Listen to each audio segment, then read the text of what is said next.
বোনটাকে আমার 3 ভাই মিলে রেপ করছে। যখন ছোট ছিলাম তখন তো আর সবকিছু নাই, কিন্তু যখন বড় হয়েছি ছোটবেলার কথাগুলি আর কি তখন মানে বেশ মনে পড়ছে এবং কষ্টও দিচ্ছে। ছোটবেলা থেকে আমরা শুরু করি, আপনার যতটুকু মনে আছে কোনো সমস্যা নেই। আমার এখনো মনে আছে, আমার জ্ঞান হওয়ার পরে থেকে আমার আব্বার অবস্থা সবসময় সচ্ছলই দেখছি। সচ্ছল মানে কি ধরনের? সচ্ছল মানে আমাদের টাকা পয়সার কখনো কোনো অভাব ছিল না, নিজেদের বাড়িও ছিল, এখনো আছে, মানে দারিদ্রতা দেখি নাই কখনো। ঢাকা শহরে বাড়ি? হ্যাঁ, আমাদের 4টা বাড়ি ছিল। ঢাকা শহরে 4টা বাড়ি ছিল, এখন একটা আছে। আমার আব্বার আবার ওই যে মানে বিক্রি করার একটা ছিল আর কি। এই বাড়িগুলো উনি কি পৈতৃক সম্পত্তি হিসেবে পেয়েছিলেন নাকি নিজে থেকে করেছিলেন? নিজে এগুলি করছেন। আচ্ছা, নিজে পরিশ্রম দ্বারাই করছেন আর কি। ওই জায়গা জমির ব্যবসা করতো কয়েক বন্ধু মিলে, তারপর সেটা আবার চড়া দামে বিক্রি করতো ওনারা। প্রথমে অল্প দামে কিনতো, পরে আবার চড়া দামে বিক্রি করতো, এইভাবেই আর কি। আচ্ছা। তারপর আমরা 5 ভাই 3 বোন, আমি হচ্ছি 7 নাম্বার, আমার ছোট একটা বোন আছে।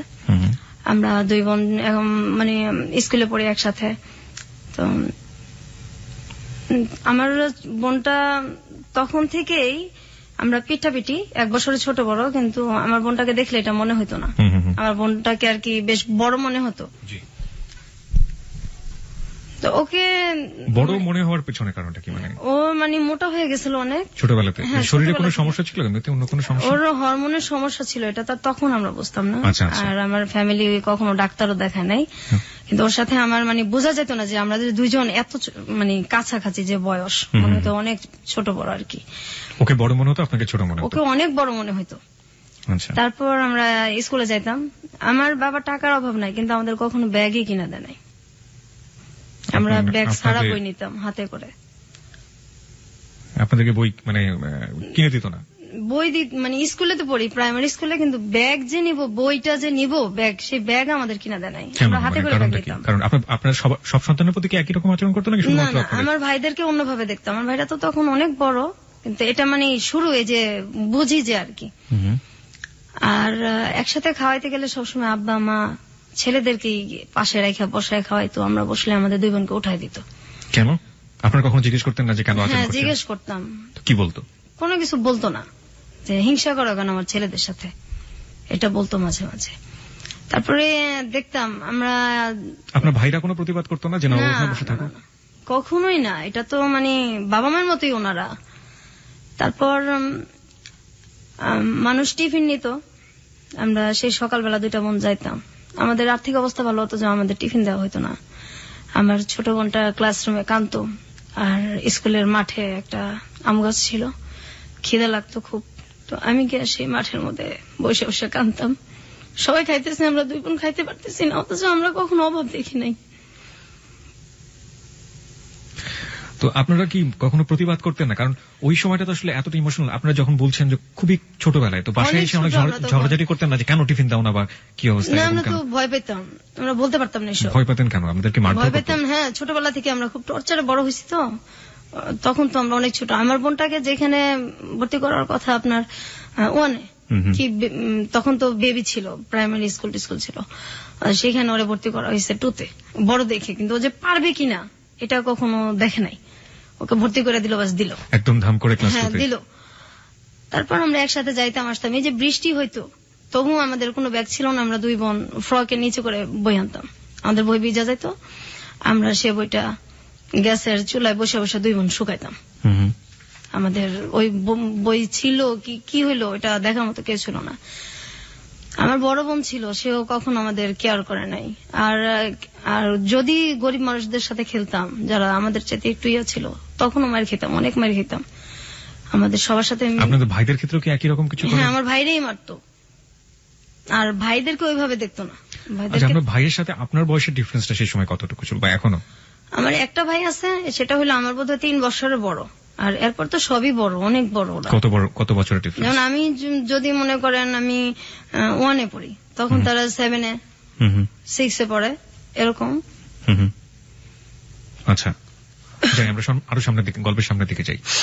তো যখন এই মারধরগুলো করতো, আপনারা বাবা কিংবা মাকে নিশ্চয়ই বলতেন? ওনাদের সামনেই মারতো, সামনে তো একসাথেই তো সামনেই মারতো, কখনো কিছু বলতো না। মারার জন্য কোনো কারণ না, এই যে খেলতেছি গরিবদের সাথে মারতেছে, বা এই সারাক্ষণ তো মানে এটা করো ওইটা করো, আমাদের 2 সেকেন্ডের জন্য দুইটা বোনরে আমাদের মানে বসতে দিত না, সারাক্ষণ এটা করো, আর সুযোগ পেলেই আমার ঘাট টিপে দাও, পা টিপে দাও, হাত টিপে দাও, এগুলি চলতো। ভাই বলতো যে আমার ভাই ঘাট টিপে বলতো, দাও? হ্যাঁ। আচ্ছা, এটা কি স্পেসিফিকলি কোনো ভাই বলতো নাকি সবাই এরকম? বিশেষ করে ওই একজনই বলতো আর কি বেশি, তারপর সবাই ভাবেই ডাকতো আর কি। এটা একটা উসিলা ছিল, আর একজন সারাক্ষণই এটা করতো। তারপর আমি যখন ক্লাস 2-তে পড়ি, আমি খেলতে যাইতাম, কিন্তু আমার বোনটা যাইতো না। ওর উপরটা যে তখন মানে কি গেছে, ও তো আমার চাইতে একটু ছোট। আমি 3-তে উঠছি, 2-তে না, 3-তে উঠছি। তা আমার বোনটাকে আমি কখনো খেলতে নিতে পারতাম না। আমি কেন নিতে পারতেন না? আমি মানে ও যাইতো না, আর খুব কথা কম বলতো, অনেক কথা কম বলতো, এমনি চুপচাপ, কিন্তু হঠাৎ করে খুব চুপচাপ হয়ে গেছে। আমরা দুইটা বোন একসাথে শুই, একসাথে বড় হয়েছি আমরা, কিন্তু ওই সময়টা আমার মনে পড়ে এখনো যে ওরে আমি বাইরে হঠাৎ করে নিতে পারতাম না। আপনার ভাই বোনকে একই সাথে খেলাধুলা করেছেন কখনো? না না, আমি আর আমার এই ছোট বোনটা একসাথেই থাকতাম, একসাথেই খেলতাম, আমরা দুজন তো পিঠাপিঠি। তারপর আমি খেলতে যাইতাম, আমার বোনটা দূরে থেকে দেখতো, কিন্তু ও যাইতো না, ওরে আমি নিতে পারতাম না, জিজ্ঞাসা করলে কিছু বলতো না। পরে এক সময় আমি বুঝতে পারি আমার বোনটাকে আমার 3 ভাই মিলে রেপ করছে। ওকে, আপনি এটা বুঝলেন, আপনি মানে কখন কিভাবে আপনি এটা বুঝলেন এবং কত বছর বয়স তখন আপনার? আমি তখন ক্লাস 3-তে পড়ি, 4-এ পড়ি। তখন তো কোনো মেয়ের একটা রেপ সম্পর্কে আইডিয়া থাকা উচিত না বা জানেই না ব্যাপারটা। আপনি তো পরবর্তীতে বড় হয়ে এটা জিনিসটাকে বড় মূল্যায়ন হয়ে তো করেছেন, জিনিসটা আমি জানতাম, কিন্তু আপনি তখন কি দেখলেন আসলে? আমার বোন চুপচাপ হয়ে গেছে, আর শুধু বলতো যে আমার ওই জায়গাটা ব্যথা করে, এটাও আমার শরীরের একটা, আচ্ছা ঠিক আছে, আমার এই জায়গাটা ব্যথা করে। তো আমি তো এই জিনিসটা বুঝতাম না, তো বড় হওয়ার পরে বুঝতে পারছি। তো আপনি তাকে জিজ্ঞেস করেছিলেন যে কে এই কাজটা করেছে? হ্যাঁ, ও এটা আমাকে বলছে। আপনি তখন কি করলেন এটা জানার পর? এটা জানার পর আমি আমার বড় বোনকে বলছি। বড় বোন কি বলল? বিশ্বাস করে নাই, কোনো পাত্তা দেয় নাই কেউ ফ্যামিলিতে, এবং পরবর্তীতে এগুলির শিকার আমিও হয়েছি। এইভাবে আমার বোনটা যখন ওর 10 বছর, এর মধ্যে ও বেশ কয়েকবার রেপের শিকার হয়েছে আমার ভাইদের। এটা ও কি করতো এই ধরনের ঘটনা ঘটার পরে? আপনি আপনার পরিবারকে বলেননি, আপনি বড় বোনকে বলার পরে আপনি আমার বাবা মাকে বলেননি? তখন তো আমিও ছোট, জিনিসগুলোতে আমি বড় হওয়ার পরে মানে বেশি বুঝতে পারছি, আমিও তো তখন ছোট। একবার আমি মানে আমার বাবা মাকে বলছি জিনিসটা, আমি নিজেও বুঝি না, যতটুকু বুঝছি আর কি। তো বলছে তোমাদের জন্য কি আমার ছেলে বের করে দেবো, আমার ছেলেদের সাথে হিংসা করো, এই জন্য এরকম কথা বলো, আজে বাজে কথা বানায় বলো। বিশ্বাস করতো না, আর কিন্তু তারা শুনতেই চেত না, আমাদেরকে তো পছন্দই করতো না, হয়তো কেন এমন করতে জানি না। আমার তো আপন বাবা মা, আর ভাই বোন তো সবাই আপন। ওই সময় আমাদের পাশে কেউই ছিল না, আমরা 2 বোন একসাথে বড় হয়েছি, অনেক কষ্ট করে বড় হয়েছি, পাশে কেউ ছিল না। তারপর আমার বোনটা এরকম হইতে হইতে কথা বন্ধ করে দিল আস্তে আস্তে, একদমই যখন কথা বন্ধ করে দিত তখন বন্ধই থাকতো কথা। কতদিন বন্ধ থাকতো? 2 মাস 3 মাস বন্ধ থাকতো কথা, অনেক মারলেও কথা বলতো না, কারোর সাথে কথা বলতো না, কারোর সাথে কথা বলতো না। আবার যখন বলতো তখন হয়তো কিছুদিন বলতো, এরপর আবার বন্ধ। তারপর ও হঠাৎ করে বিছনায় প্রস্রাব করতো, এটা ওর একদম আগে ছিল না, তারপর হঠাৎ করে এটা হয়েছে। ওর যে মানে ডাক্তার দেখানো দরকার সেটা কেউ দেখাইতেছে না। তারপর ও চিল্লাচিল্লি করতো, খুব কষ্টে চিল্লাইতো, এগুলি বলতো। সেটার ওকে সাপোর্ট দেওয়ার মতো তো কেউ ছিল না, আর আমিও ছোট। তারপর ওই যে ভিজা কাঁথা এগুলির ওইভাবে উল্টায় রাখতো, আবার ওইটার মধ্যে এসে শুতো। এত শীত। আপনার মা কি করতেন? আমার মা কখনো আমাদের কেয়ার করে নাই, আমরা যদি কষ্ট পাই বলতাম। আমার মা একটাই কথা, আমার ছেলেদের সাথে হিংসা করো, তোমাদেরকে কি ভালোবাসি না, ভালোবাসা কি বড় করতেছি না, এরা কি ভালোবাসা আপনাদের 2 নজরে দেখতেছেন, আমাদেরকে এত কষ্ট দেন, আমরা কোথায় যাবো, আমাদের তো কেউ নাই, আপনি আমার ভাইদেরকে একভাবে দেখেন, আমাদের 2টা বোনকে একভাবে দেখেন। কিন্তু আমার বড় বোনকে ওনারা এইভাবে বড় করে নাই, আমার বড় বোনকে ওনারা অনেক ভালোবাসা বড় করছে। আমাদের 2 বোনের বেলায় এরকম হয়েছে। তারপর আমার বোনটা যখন ক্লাস 5-এ পড়ে, 5-এ পড়ার পরে একদমই বিছানায়, প্যারালাইজ না, কিন্তু বিছানার মধ্যে গোসলও করতে পারে না, হাঁটতেও পারে না, নিজে হাতে খাইতেও পারে না, এখনো ওকে আমার বড় ভাবি খাওয়ায় দেয়, গোসল করায় দেয়।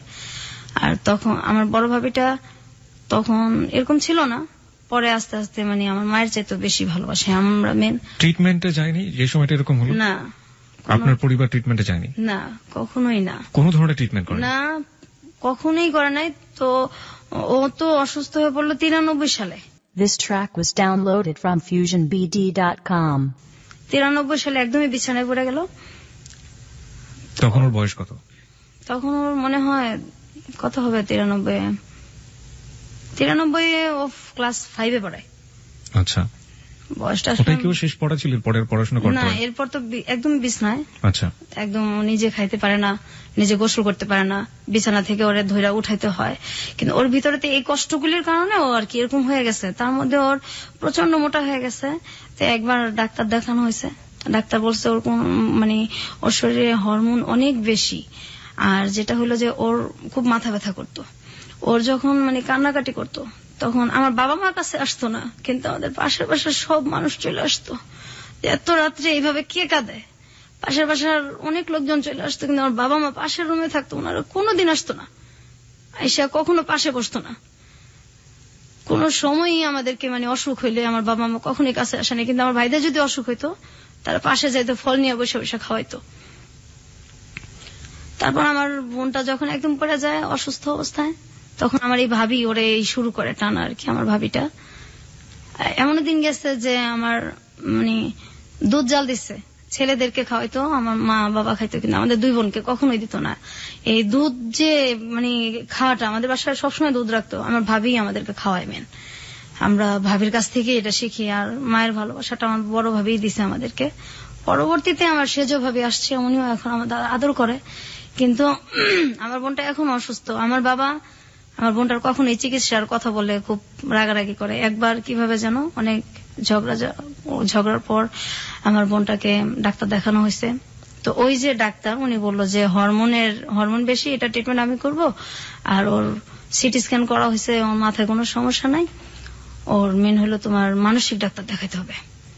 এটা দেখাইলে তারপর ধীরে ধীরে যদি ঠিক হয়, এর মধ্যে এছাড়া ওর কোনো আর ইয়া নাই।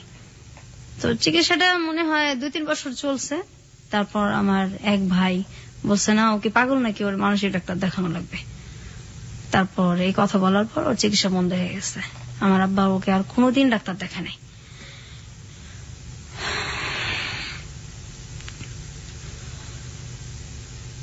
তারপর ও এখনো যদি মাথা ব্যথা করে, এখনো কথা বলে না।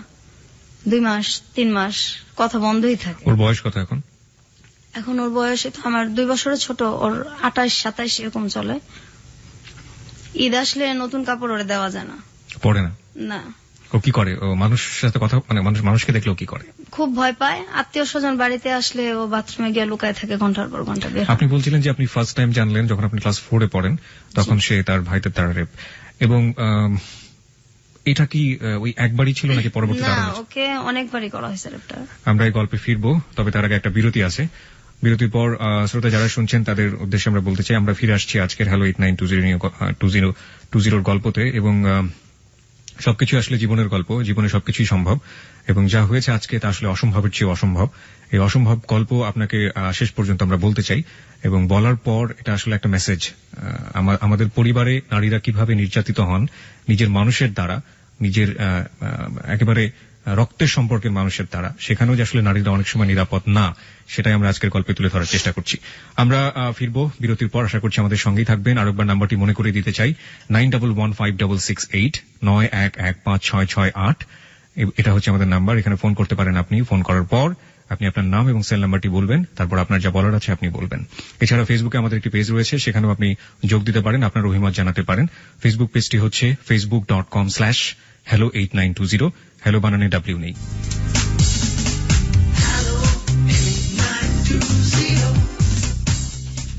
সংবাদের আগে আমরা ছোট করে আবারও ফিরেছি এবং একটু পরেই সংবাদ রয়েছে। আমার মনে হয় যে আপনি বোধহয় একটু নার্ভাস ফিল করছেন বিথি। আসলে কি একটু নার্ভাস? শরীরটাও আপনার তেমন একটা ভালো না, আপনি বোধহয় একটু নার্ভাস ফিল করছেন। নার্ভাস ফিল করার আসলে কিছু নেই। আমরা মনে করি সবচাইতে জীবনে ঘটে যাওয়া ঘটনাগুলো, আপনি আজকে বয়স যদি আমি ভুল করে না থাকি, যেহেতু আপনার বোনের চেয়ে 2 বছরের বড়, 30-এর কাছাকাছি আপনার বয়স, 30 বছর ধরে আপনি যে কষ্টটা বয়ে চলেছেন এবং সেই কষ্টগুলো আজকে আপনি আমাদের এবিসি লাখো শ্রোতার কাছে ভাগাভাগি করতে এসেছেন, নিশ্চয়ই আপনার একটি উদ্দেশ্য আছে, সেটা আমরা অনুষ্ঠানের শেষের দিকে জানবো। এবং এই যে এত কষ্ট করে বুকের মধ্যে লালন করে চলেছেন, এবং এমন কষ্ট যেটা আসলে কার কাছে কি আপনি আপিল করবেন, কার বিরুদ্ধে আপনি আপিল করবেন? আপনার অনুভূতিগুলো কি ঠিক এরকম না যে ভাইয়েদের কাছ থেকে? আপনি আপনার বোনের কথা বলছিলেন, আপনার নিজের ক্ষেত্রেও কি এরকম ঘটেছে? অবশ্যই একই বয়সে আপনার ক্ষেত্রে এরকম ঘটেছে? হ্যাঁ, আমার একই বয়স হয়েছে, আবার আমার পরেও হয়েছে, কিন্তু পরে ওর হয় নাই আর কি। তো আমি যখন টুতে পড়ি, তখন আমার ভাই একটা আমাকে ডাক দিয়ে বলতেছে যে এই ঘরে আসো, ওই এক গ্লাস পানি দিয়ে যাও। ছোটবেলা থেকেই খুব ভয় পাইতাম। কোন ভাই আপনার? এটা আমার সেজো ভাই। একজনই? একজন আর কি। ডাক দিতেছে, আমি গেছি পানি নিতে। তারপর এটা তো আসলে তখন বুঝি নাই, বড় হয়ে বুঝতে পারছি। তখন ক্লাস 2 তে পড়েন? 2 তে পড়ি। তারপর আমি পানি দিতে যাওয়ার পর আমার ভাই আর কি দরজা আটকায় দেয়, জানলা আটকায় দেয়, আমার মুখ চাপা ধরে, এবং তার দ্বারা আমি রেপ হই আর কি। তো এটা আমি বাসায় জানাইছি, ওই সেম কথাই। কোনো ব্যবস্থা নেওয়া হতো না বাবা মার কাছ থেকে? এটা ছেলেদেরকে জিজ্ঞাসা করা হতো না, উল্টা আমাদেরই ধমকানো হতো। আপনার ভাইয়ের বয়স তখন কত ছিল? আমার ভাইটা একদম যদি কমও হয় 7-8 তো পড়ে। আচ্ছা, 7-6। মানসিকভাবে অসুস্থ ছিল কি আপনার? না, কখনোই না, ওরকম কোনো সিমটমই তাদের নাই। এমনি পাড়ার লোকজন, আপনারা যে পাড়ায় বসবাস করতেন, তারা আপনার ভাইদেরকে কিভাবে চিনতো, মানে কেমন মানুষ হিসেবে চিনতো? আসলে আমাদেরকে তো বাহিরে কম যাইতে দিত, খেলতেও কম দিত। আপনাদের দুই বোনকেই? হ্যাঁ, খেলতেও কম দিত, বাইরে যাইতে দিত কম। তারপর আমি যখন এরকম হয়েছি, হওয়ার পরে আমি কিছুদিন স্কুল যেতে পারি নাই। তো আমি খুব কান্নাকাটি করতেছি, মানে আমি কি বলবো, কাকে বলবো? তা আমি বাসাতে বলছি, এই কথা শুনছি, স্কুল যাইতে পারি নাই। এই যে যাই নাই, এর জন্য অনেক মারধর করা হয়েছে আমার। আমি স্কুল কেন যাই নাই? আমাদের যদি একটু খারাপ লাগতো, আমরা স্কুল বন্ধ দিতে পারতাম না।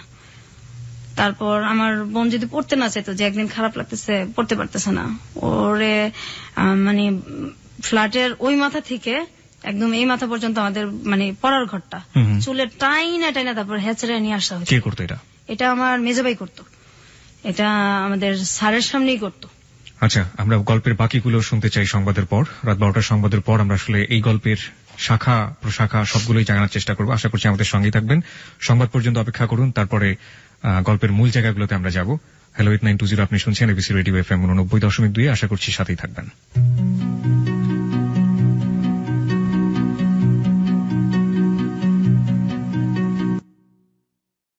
এই গানে বন্ধু শারমিনের সাথে লা ক্লাসিকে প্রতি সোমবার দুপুর 12টার খবরের পর শুধুই এবিসি রেডিওতে।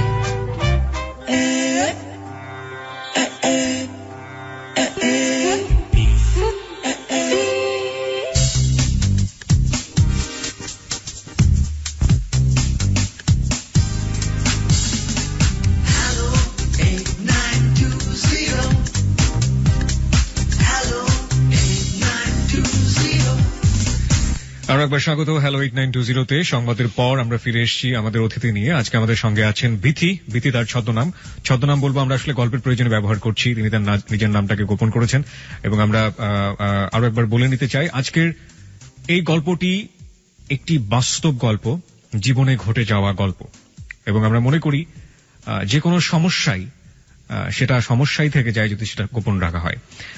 এবং আসলে আমি বিথিকে শেষের দিকে জানতে চাইবো যে আসলে 30 বছর ধরে যে দুঃখটা আপনি গোপন করে রেখেছেন, সেটা আপনি কেন আজকে আমাদের সাথে শেয়ার করতে আসলেন? এবং শেয়ার করলে যেটা সমাধান হয়ে যাবে ঠিক তা না, তারপরেও তিনি আমাদের কাছে এসেছেন, কারণ আমরা বিশ্বাস করি হ্যালো 8920 হচ্ছে মন খুলে কথা বলার প্ল্যাটফর্ম। জীবনের যে কোনো গল্প সেখানে বলা যেতে পারে।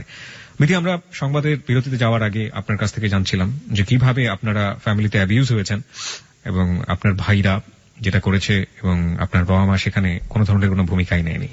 আপনি আপনার বোনের কথা বলছিলেন, আপনার বোন। তা আমার বোন তো এই যে এরকম হলো, তারপর আমার বাবা মা তো কোনো কেয়ারই নাই, অসুস্থ হয়ে পড়লো। কিছুদিন ওর চিকিৎসা চলার পর আমার ভাইটা যখন বললো, তখন তো চিকিৎসা বন্ধ হয়ে গেছে। বন্ধ হয়ে যাওয়ার পরে তো মানে আমিও এটা নিয়ে অনেক ঝগড়া করছি, আমার ভাবিরা করছে, এবং আমার যে বড় ভাইটার পরে যে মানে আমার যে সেজো ভাইটা, ওই ভাবিটার দেশের বাড়ি হচ্ছে চাঁদপুর, জি। ওনার 2টা বাচ্চা আছে। ওনার হাজবেন্ড আমাদের সাথে সেম কাজটাই করছে। আমার ওই ভাইটা তখন 9-এ পড়ে, ও তখন বড়। আর হাজবেন্ড মানে হচ্ছে আপনার ভাইয়ের বাইরেও? না না, আমার মানে বড় ভাইয়ের পরে যে ভাইটা বিয়ে করছে আর কি, একটা গ্যাপ মাঝখানে ভাই, জি। তারপরে যে ভাইটা বিয়ে করছে ওই ভাবিটা ভালো। ওই ভাবিটার হাজবেন্ড যেরকম করছে সেই ভাবিটাও জানে। আচ্ছা আচ্ছা। উনি আমাদেরকে বেশ সাপোর্টও দিছে। উনি ওনার হাজবেন্ডকে কখনো জিজ্ঞেস করেছেন আপনার জানা মতে যে তুমি এই ধরনের কাজ কেন করেছো? না, এটা বলতে সাহস পায় না, খুব ভয় পায় ভাবি। ওনারা কি মারধর করেন বউদেরকে? না, ওরকম তো কখনো দেখি নাই। আর এমনি খুব ভালোবাসে, ভাবির সাথে কখনো খুব একটা লাগালাগি হয় না, ও বাচ্চাদের নিয়েই হয় আর কি। আচ্ছা। মাঝে মাঝে ওর নিজের বাচ্চার সাথে 2টা ছেলে যে আছে, ওই আমাদের সাথে যেরকম মানে টর্চারটা করতো, হাসি খুশি থাকাটা বোধহয় দেখতেই পারে না। কি ধরনের টর্চার করতো? গায়ে হাত তো তুলতো, এছাড়া কি ধরনের টর্চার করতো? তো আমার ধরেন আমি ওই যে স্কুলে যাব ছোটবেলা, আমি আমার বোনের ইয়েটা আগে শেষ করি। জি। আমার বোনটা তো অসুস্থ হয়ে গেল, তারপর চিকিৎসা বন্ধ, ওর মাথা ব্যথার জন্য আশেপাশে মানুষ চলে আসতো, বাবা মা তো কখনোই আসতোই না। আর আমার ভাইরা ওর চিকিৎসা বন্ধ, যে ও কি পাগল নাকি, ওর তুমি মানসিক ডাক্তার দেখাবা। আর মোটা হয়ে গেছে, ডাক্তার বলছে হরমোনের ট্রিটমেন্ট করলে এটা ঠিক হয়ে যাবে, না হয় এটা ওর অনেক সমস্যা হবে। আমার বাবা বলছে এগুলি কোনো কিছু নাই, মোটার জন্যই সমস্যা সব। এবং আমার ভাইরাও এটাই কথা। আর আমাদের সংসারটা তাই হয় যা আমার ভাইরা বলে আর কি। আমাদের কোনো ভ্যালু নাই, আমরা 2 বোন কোনো ব্যাপারে কোনো মন্তব্য দিতে পারি না। আর আমাদের যেভাবে চালাবে ওইভাবেই। আমার বাবা টাকা নাই, কিন্তু আমার 2 বোনের যে কাপড় চোপড় গায়ের এটা কখনো মানে দিত না, কাপড়েও আমাদের খুব কষ্ট দিত। আর আমাদের কোথাও যে চিড়াখানা বা বাচ্চাদের যে ঘোরার যে জায়গাগুলি, ঈদ আসতো বা এমনিতে আমাদের কোথাও কেউ নিয়ে যায় নাই কোনোদিন, আমার আব্বাও না। আমরা এগুলি ছোটবেলা দেখি নাই চোখে, কখনোই না, ঢাকা থেকে এগুলি আমরা কখনোই দেখি নাই। তারপর কাপড় চোপড় যদি কোথাও যাইতে হতো, আমার এখনো মনে আছে, আমরা একটা জায়গায় যাব, তো আমাদের কোনো কাপড় নেই, আমাদের পাশের বাসার একটা মেয়ের কাছে গিয়ে আমার জামা চায় নিয়ে আসতে হয়েছে। অথচ আমার আব্বার কিন্তু টাকা আছে, কিন্তু কাপড় চোপড় এত কষ্ট দিত যে মানুষের কাছে গিয়ে আমাদের টাকা চায়, কাপড় চায় নিয়ে আসতে হইতো। অসুখ হলে ডাক্তারও দেখাইতো না। আমাদের ছোটবেলা টাইফয়েড হয়েছে, পরে ডেঙ্গু জ্বরও হয়েছে, আমার ডাক্তার আমার আব্বা দেখেন, আমার গলার চেন বিক্রি করে আমার চিকিৎসা করা লাগছে। আমার ছোট বোনেরও সেম অবস্থায়, ওর মাঝে মাঝে পা ফুলে যায়, একদম পা ফুলে, গাল টাল ফুলে যায়, খুব কান্নাকাটি করে। আমার আব্বার কোনো খারাপই লাগে না। আর আমার আব্বার কিন্তু একটু বাইরের মহিলাদের প্রতিও আছে, দুর্বলতা আছে, আসা যাওয়াও আছে। আমরা যখন খুব ছোট, আমার মা আর আব্বা দুজনেই কিন্তু মানে মরিদ হয়েছিল। আমাদের বাসায় গান হইতো, পীরের মরিদ গান বাজনা হইতো, আমরা এটা পছন্দ করতাম না। তখন খুব আমার মা মানে কোনো কিছু নিয়ে যদি রিয়াক্ট করতাম, খুব গালাগালি করতো, আব্বাও সেম, আর ভাইরা তো আছেই। আমাদের বাসায় অনেক লোকজন আসা যাওয়া করতো, এটা আমরা কখনোই পছন্দ করতাম না।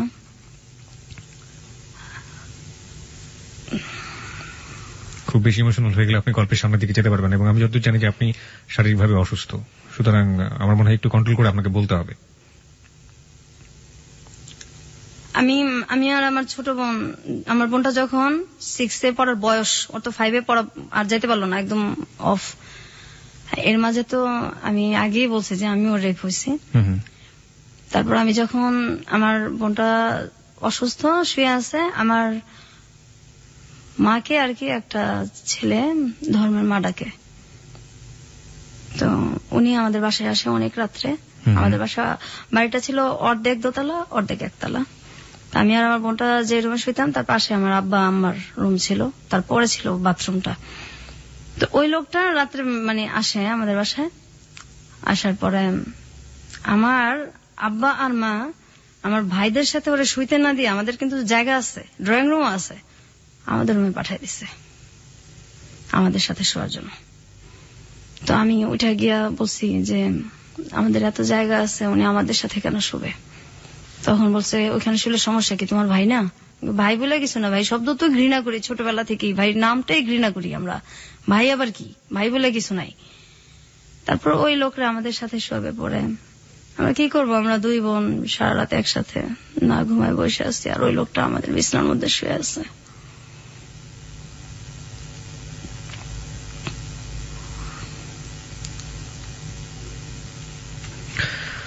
ওকে, আমরা আর একটু সামনের দিকে যাই। তারপর আমি কিবরিয়া ভাই যখন মানে ঘুমায় থাকতাম, আমরা দুই বোন মানে এখনো দিনের বেলা ঘুমাই না, কখনো দিনে ঘুমাই না। ওই পায়ের শব্দ মনে হয় যে এখনো কানে বাজে। যখন ঘুমায় থাকতাম আমার ভাইরা ঘুমন্ত অবস্থায় এসে গায়ে হাত দিত। আমার ওই ভাইটা তখন 9-10 পড়ে, আমি তখন ক্লাস 6 কি 5 পড়ি। ঘুমন্ত অবস্থায় এসে গায়ে হাত দিত, চিল্লাচিল্লি করতাম, কান্নাকাটি করতাম। পাশে আমার মা আছে, আমার আব্বাও আছে, মনে হয় যে শুনেই নাই, কিছুই শুনে নাই। ভয়ে কখনো শুইতামই না, মানে রাতটা। আর মাঝখানে আমাদের যে দরজাটা ছিল এটা মানে আটকানো যেত না, এটা আমার আব্বা কখনো ঠিক করে দিত না। তাহলে হয়তো আমরা ওই বয়সটা একটু সেফ থাকতে পারতাম আর কি। এটা কখনো ঠিক করে দিত না, কিন্তু ছেলেদের যদি কোনো সমস্যা হতো সেটা সাথে সাথে ঠিক হয়ে যেত। এটা এখনো হয়, ছেলেদের সব সমস্যার সমাধান সাথে সাথেই করা লাগবে। আমাদের কোনো সমস্যার মানে কোনো সমস্যাই নেই তাদের কাছে। ঈদ আসলে আমার আব্বা মা আমার ভাইদেরকে ডাক দিয়ে তাদের পাশে বসে খাওয়ায় না। আমরা যদি দুই বোন পাশে গিয়ে বসি, আমাদের উঠায় দেয়, তুমি ওঠো, ও এখানে বসবো, ও এখানে বসবো। আমার ভাইদের কথা বলে, কিন্তু আমাদেরকে বসতে দেয় না। আমাদেরকে তখন কষ্ট হয় না।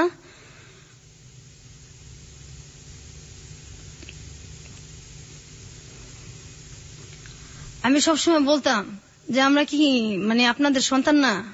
আর আমরা দুই বোন খুব মানে তখন থেকেই কল্পনা প্রবণ হয়ে পড়ি যে কত মানুষ যায় রাস্তা দিয়া, যদি ওই লোকটা এসে বলতো যে আমি তোমাদের বাবা, তোমাদের রাস্তায় ফালাই গেছি, তো তোমরা হারাই গেছিলা, ওরা তোমাদের পাইছে। আমরা সবসময় এই জিনিসটা ভাবতাম, যদি কেউ এরকম আসতো।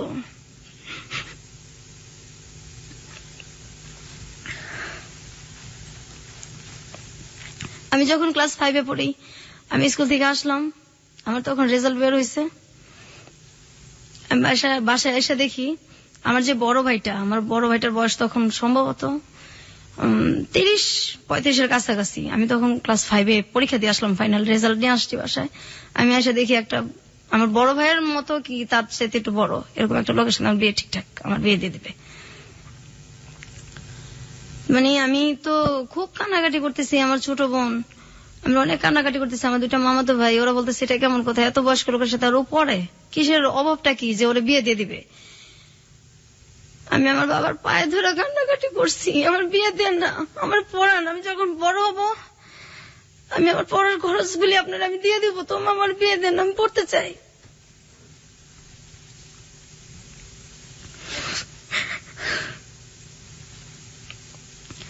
আমার ছোট বোনরা বলতো আমার তো চিকিৎসা করেন না, ওরে পড়ান, ওরে দেখেন। আমার ভাবিরাও বলতো, আমার বড় ভাবিটাও বলতো।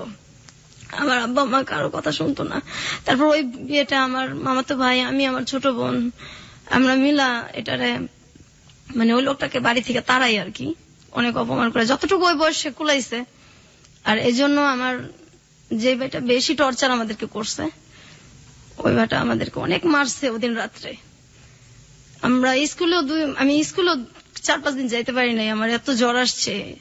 কেন আমি এটা কেন করলাম? বিয়ে দিলে দিবে, আমি এটা বলার কে?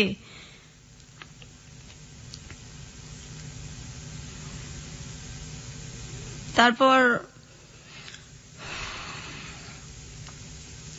আমার ছোট বোনটার জন্য খুব খারাপ লাগতো, ওর কাপড় চোপড় তো কখনো পড়তে চেত না, আর তখন থেকে আত্মহত্যার খুব চেষ্টা করতো। আমি গাছ লাগানোর খুব শখ ছিল আমার, ওই এন্ডিল গ্রাম থেকে নিয়ে আসছি, ধান খেতে দেয়, সেটাও মুখে নিছি, মরে যাবো। এই আপনার বোন আত্মহত্যার চেষ্টা করেছে, এটা আপনি কিভাবে জানলেন? হ্যাঁ, একদিন ওই ইঁদুরের বিষ আনা হয়েছে আমাদের বাসায়, তো সেটা পাওয়া যাইতেছে না। তারপর ওর ড্রয়ারে গিয়ে আমরা ওইটা দেখছি, আর পরে দেখছি যে ও বিছনার মধ্যে একদম কেমন করতেছে, মানে খাওয়ারও বেশ একটা চেষ্টাই করছে, খাইতে পারে না, ওইটা আমরা ফালাই দিছি। আরেকদিন ফ্যানের সাথে চেষ্টা করতেছে, দরজা আটকায় ওনা টোনা বাইন্ধে ফেলছে। তারপর দরজা জোরে আমার বড় ভাবি, ভাস্তি সবাই মিলে আর কি ভাঙ্গা হয়েছে। তারপর আত্মহত্যা করতে পারে না সেদিন, এখন ওই চেষ্টাটার মধ্যে আছে। ও কি এখন পুরোপুরি মানসিক রোগী? একদম মানসিক রোগী। ও মানুষ দেখলে ভয় পায়। কি করে মানুষ দেখলে? এই যে বাথরুমে ঢুকে যায়, তারপর এত গরম, এই গরমের মধ্যে কাঁথা মোড়া দিয়ে শুয়ে থাকে, এখনো গরমের মধ্যে কাঁথা মোড়া দিয়ে শুয়ে থাকবে, কার সাথে কথা বলবে না। ঈদ আসলে তো জামা সে পরবেই না, নতুন কাপড় সে পরবে না। তারপর ঘরের যে একটা আসবাবপত্র চেঞ্জ, এটা সে সহ্য করতে পারে না। আর ভাইদের সামনে যায় কখনো? কিসের? আপনার ভাইদের সামনে কখনো যায় বা ভাইরাও? সে এক বাড়িতেই তো, সামনে পরেই আর কি। কোনো মানে উদ্ভট আচরণ করে? কথা হয় না, খুব একটা কথা হয় না, আর তো সহ্য করতে পারে না। আর মানে রিয়েক্ট তো এখন আর হয় না, করে কি করবে, কোথায় যাবে? আমি জোরে নিয়ে আসবো, আমার যে ছেলেটার সাথে এখন বিয়ে হয়েছে ওটা তো আমি, আমার বোনকে তো আমি একসময় আনতেই পারবো, কিন্তু চিকিৎসা যে আমি করবো সেই অ্যাবিলিটিটা আমার এখন নাই। আপনার বাবার তো অনেক টাকা আছে, তারা সে এখন পর্যন্ত চেষ্টা করছেন না না, তারা treatment করার জন্য? করবেও না। আমার আব্বা বলছে আমি যে কদিন বাচ্চা আছি এভাবেই চলুক, আমার চিকিৎসা আমি করতে পারবো না। আমার একটা ভাই আছে, হয়তো সে মাস্তানি টাস্তানি একসময় করছে, আমরা ছোটবেলায় দেখছি। আমি যখন 6-এ পড়ি, 6-7-এ পড়ি, সে রাত বিরাত বাসায় আসতো 3টা 2:30টা। আমার আব্বা কোনোদিনও কিছু বলতো না। তো ওই দরজাটা গেটটা আমার খুলতে হইতো বেশিরভাগই। বাসায় যদি পুলিশও আসতো আমারই খোলা লাগতো, না খুললেও সমস্যা আছে, না খুললেও থাপড়াইতো দুইটা।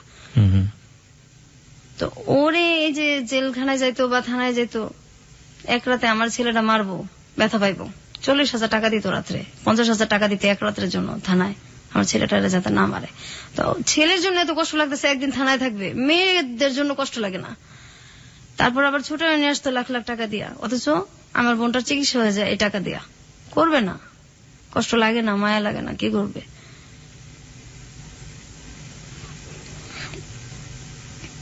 আমার মাও এরকমই ছিল, মা বাবা দুইজনই ছেলেদের প্রতি দুর্বল। আপনি সর্বশেষ এই দুর্ঘটনার শিকার হয়েছেন কত বছর আমি বয়সে? তখন ক্লাস 8-এ পড়ি। ক্লাস 8 পর্যন্ত আপনাকে এই দুর্ঘটনা সহ্য করতে হয়েছে। আপনার মা তখন বেঁচে ছিলেন? হ্যাঁ, আমার মা মারা গেছে যে 4 বছর হয়েছে। ক্লাস 8-এ যখন আপনার লাস্ট এই ঘটনাটা ঘটলো, আপনি আপনার মাকে বলেছিলেন? হ্যাঁ, বলছি। মা কি বলেছিল? তুমি মিথ্যা কথা বলো, সারা জীবন আমার এই ছেলে নামে এসব বদনাম করো, ওকে বেশি ভালোবাসি, সহ্য করতে পারো না, এগুলো কি বলো? তারপর আমার আব্বার ওইখানে গেছে, আমি তো কাঁদতেছি। তারপর গেছে, যাওয়ার পরে একটু পরে দেখি আমার আব্বাও খুব চিল্লাচিল্লি করতেছে। কি আমি কি 2 মেয়ের জন্য কি এসব কথা কয়? আমার 2 মেয়ের জন্য কি আমি আমার ছেলেদেরকে বাসা থেকে বাইর করে দিব নাকি? আপনার বাড়ির আশেপাশের লোকজন জানতো না এই ধরনের ঘটনাগুলো ঘটে? না। আপনার কখনো মনে হয়নি আপনি পুলিশে যাবেন, পুলিশে গিয়ে বলবেন? হ্যাঁ, এরকম মনে হইতো, কিন্তু যখন মনে হইতো যে বললাম ঠিক আছে ধরে নিল, বের হবে, বের হয়ে আমাকে যখন কিছু করবে, তখন আমি কোথায় যাব? আমার তো যাওয়ার জায়গা নেই, আমি যাব কোথায়? আমার বাবা মাই তো আমার নাই, তো আমি এখানে কোথায় যাব? কোনো জায়গায় তো নেই যাওয়ার। তারা মাঝে মাঝে বলতাম আমাদেরকে মাইরা ফেলেন বিষ খাওয়া। ধরেন আমি রেডি হইতেছি স্কুলে যাব, ওই সময় আমার ভাইটাকে বলতেছে, ম্যাক্সিমামই কি করতো আমাদেরকে, যেগুলো আমরা ছবিতে দেখি, ওই আমার হাত টিপা দাও, পাও টিপা দাও, মাথাটা টিপা দাও। তো যাইতে চাইতাম না। আমার মাই বলতো, এই ডাক্তারছে যাস না কে, বড় ভাইটাকে যাস না কে, যাইতে চাইতাম না। তখন রাগারাগ করতাম, কিন্তু লাভ হইতো না, মারি খেতাম, অনেক ভয়ে চলে যেতাম। তারপরে একদিন এরকম হয়েছে, স্কুলে যাব, ওই সময় আমার ভাই, আমি ড্রেস পরা আর মাত্র 8 ঘন্টা আছে আমার স্কুলের সময়, তখন ডাক দিয়া বলতেছে হাত পাত। তো আমি হাত পাইতে দাঁড়াই আছি। তারপর আমার ভাই কমলা খাইতেছে আর খোসাগুলি আমার হাতে দিতেছে। আমি তো দাঁড়াই দিছি যে দেরি হইলে ওদিকে ম্যাডামের মার খাবো স্কুলে, আর কিছু বলতেও পারতেছি না। এটা আমার মা তখন পাশেই, আমার ভাইয়ের পাশেই আমার মা খাটে বসে আছে। আমি বলতেছি আমি কি স্কুলে যাবো না? আমার হাতের মধ্যে আপনি কমলার খোসা রাখতেছেন, আমি স্কুলে যাবো, আমার স্কুলের সময় যাইতেছে গা। ঠাস ঠাস করে আমার গালের মধ্যে জ্বর দিচ্ছে। এই বড় ভাইয়ের উপরে কথা কস, তোর দাঁড়ায় থাকতে বলছি, তুই দাঁড়ায় থাকবি, এত কথা কস কি লিগা? তখন ম্যাডাম কি করবো না করবো। তারপর সেদিন রাত্রে আমার মা মাজারে গেছে, আমার বড় ভাবি তাদের রুমে শুইতো দোতলায়, আর নিচে আমরা শুইতাম। ওদিন আমার ভাইটা আমাকে ঘুমন্ত অবস্থায় ধর্ষণ করে আর কি, রেপ করে। তো এটা পরের দিন জানানো হয়েছে, ওই একই অবস্থা, কোনো রিয়াকশন নাই। কোথায় যাব? আমাদের তো কোনো যাওয়ার জায়গা নাই, সহ্য করে থাকতে হয়েছে, বাঁচতে হয়েছে। আপনার বোনের ক্ষেত্রে এই ধরনের ঘটনা, আপনার ক্ষেত্রে সর্বশেষ ঘটেছে ক্লাস 8 অবস্থায়, আপনার বোনের ক্ষেত্রেও কি না? আমার বোন যখন ওই যে 5-4 পর্যন্ত, তারপর তো একদম বিছনায় পড়ে গেল। এরপর আমরা একটু বড় হইলাম, একসাথে থাকি। আমার বড় ভাবিটাও তখন একটু ইয়ে হয়েছে। আমরা আবার এরকম হয়েছে যে আমরা তো নিচতলা আর দোতলা এরকম ছিল, স্কুল থেকে আসছি কাপড় চেঞ্জ করব, তো কাপড় চেঞ্জ করতেছি, হঠাৎ দেখি যে ঘরের পিছনে কে দাঁড়ায় আছে। তো প্রথম ভাবছি হয়তো মানুষ, কিন্তু আমাদের তো এটা তো পুরো বাউন্ডারি দেওয়া, অন্য মানুষ আসবে কোথেকে। তো হঠাৎ করে তার মানুষ ঘরের পিছনে তাকায় না, পরে খেয়াল করে দেখি হ্যাঁ আমার ভাই। এরকম অবস্থা তো কাপড় চেঞ্জ করাটাও সমস্যা হয়ে গেছে। আইসা স্কুল থেকে সব জানলা আটকায়, দরজা আটকায়, তারপর কাপড় চেঞ্জ করতে হইতো, অথবা বাথরুমে গিয়ে চেঞ্জ করে হইতো। আর ভয়ে তো দিনে কখনোই শুইতাম না, দিনে শুইলেও সমস্যা আছে। এই ধরেন বৃষ্টি হইতেছে অনেক একদিন, তখন আমি ক্লাস 7 পড়ি, তো বৃষ্টিতে ভিজে আসছি, আইসা খুব ক্লান্ত, ভয়ে কখনো শুই না। ওদিন কিভাবে জানি একটু মানে ঘুমায় গেছি, হঠাৎ করে ঘুমের মধ্যে দেখি যে আমার ভাই মানে সবসময় ঘুমের মধ্যে গায়ে হাত দিত আমাদের। তো হঠাৎ করে আমার ভাই গায়ে হাত দিছে, আমি তো মানে ঘুমের মধ্যে চিল্লাইতেছি, সহ্য কত করব, কোথায় যাব, চিল্লাচিল্লি করতেছি। আমার মা দৌড়াইয়া রান্না করতে আসছে, কি হয়েছে বললাম, দেখেন এইভাবে বাচ্চা যায়, এগুলি কি আমাদের মাইরা ফেলেন, না হয় আমাদেরকে কিছু একটা করেন, এভাবে কিভাবে থাকবো। তো আমার আম্মা যে তরকারি নাড়ানাড়ি করে খুঁড়স, ওইটা নিয়ে আসছে আমাকে মারার জন্য। আমার ভাইটিকে তো কিচ্ছু বলেই নাই, উল্টা আমাকে আসছে মারতে।